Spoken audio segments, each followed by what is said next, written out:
a little too late. Amazon is likely to part ways with Jeremy Clarkson after final commission shows of Clarkson's Farm go to air. This comes after Clarkson issued a public apology to Meghan and Harold about the Sun column he wrote. You remember the one where he compared Meghan to that Game of Thrones reference? This is his apology. Let's take a look. I'm really sorry, all the way from the balls of my feet to the follicles on my head. This is me putting up my hands. It's mea culpa with bells on. So, Jeremy is truly sorry. And apparently he's so sorry he's gone grovelling to the Sussexes via the medium of email. Or maybe he had it hoped it would save his Amazon show. The question is, does this apology just make it worse? This is essentially an admission of wrongdoing and gives all those who criticised him a nice big stick to beat him with. Here to discuss this, thank heavens, is General Secretary of the Free Speech Union, Toby Young. Toby, we've both got into situations whereby we've demanded to be demanded an apology from. Good idea, bad idea?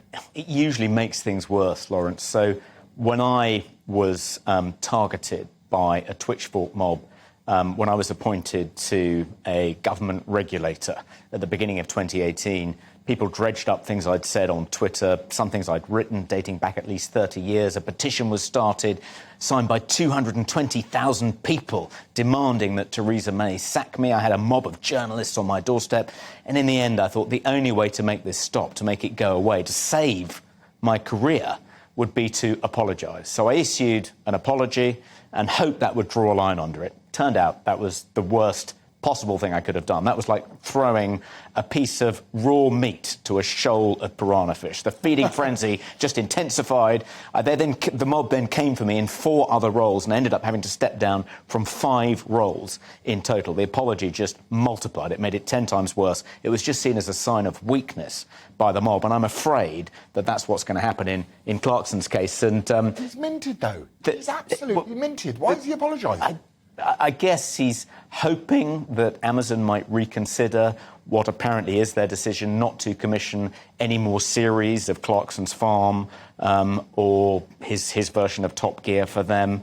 Grand Tour, and maybe he's hoping that he'll be able to save his gig at ITV. I was going to read the Duke and Duchess's response to the apology.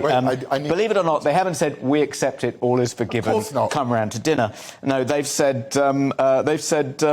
Jeremy Clarkson has a long-standing pattern of writing articles that spread hate rhetoric, dangerous conspiracy theories and misogyny. Not an isolated incident shared in haste, but rather a series of articles shared in hate. So that's their gracious response to his apology. It's made no difference at all. They're just doubling down on their performative outrage.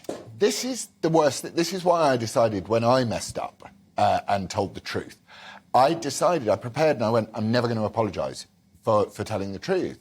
And, OK, I think Clarkson's language was it's a bit hardcore, but, these people do make you feel like that.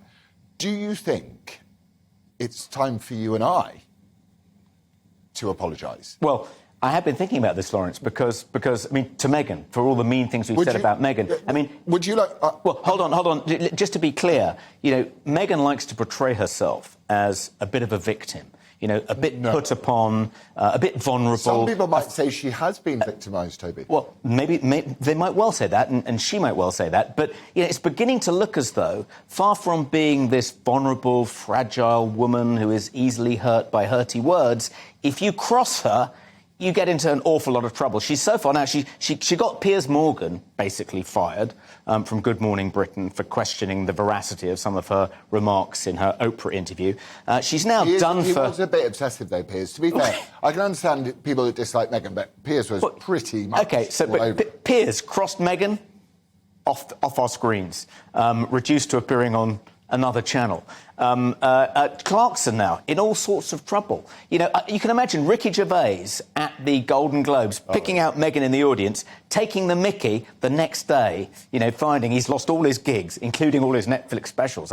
She's all-powerful. If you cross her now, she's like the Queen of Hearts, off with his head. So what's our reaction? First of all, would you like to apologise to Meghan on screen? Because I would. Well, I'd like to say Meghan, I'm sorry from the balls of my feet to the follicles on my head. Actually, hang on. That probably doesn't work in my case. It's insincere. You can tell he's not telling the truth. Meghan, I'd like to say that I do actually sympathise with some of the stuff that you've been through, but please just go away. Anyway, what's the answer to this stuff? What are we going to do? How do we return to a world where you can apologise, the apology is accepted, and we respect and encourage people to apologise? Because our kids are going to have to grow up in this cancellation culture. And if we don't teach them that that an apology well meant is truthful, what do we do? Well, I think the reason apologies, even if well meant, and, you know, Clarkson sounds sincere in his apology. He says that he thinks it won't make much difference. He's already probably lost his Amazon gigs, but he's going to apologise anyway. And he wrote a personal note to Harry on Christmas Day and the rest of it. He seems sincere.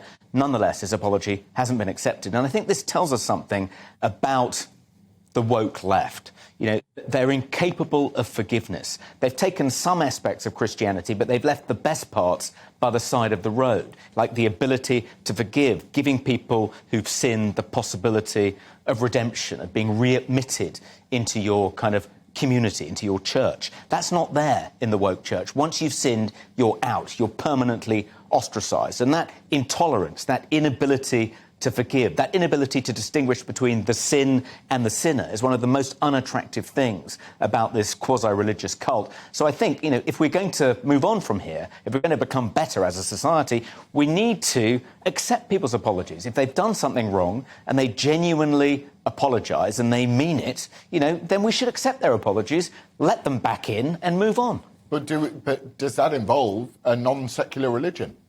You know, because we've got the secular religion woke and no redemption, no repentance and no salvation. Is it time that we started encouraging our kids in traditional faith? Well, my hope, Lawrence, is that in the same way that Christianity used to be quite intolerant and quite unforgiving, but became, after the Reformation, a bit more tolerant and a bit more forgiving, so there'll be something like a Reformation in the woke church, and they will in due course learn to be a little bit more forgiving. I mean, if they don't, they're all going to end up falling out with each other. One of the characteristics of the woke is they're constantly turning on and attacking each other for kind of being insufficiently pious, for not taking the knee fast enough and the rest of it. Okay. You know, if Clarkson is prepared to take the knee to Harry and Meghan, which is what he appears to have done today, I think they should be gracious about it and say, OK, Jeremy, up you get, on your way, we accept it, we all make mistakes, we're all human after all. But instead, it's like, you're a hate monger, get out of our sight. I'm terrified of the prospect of a reformation of the woke church.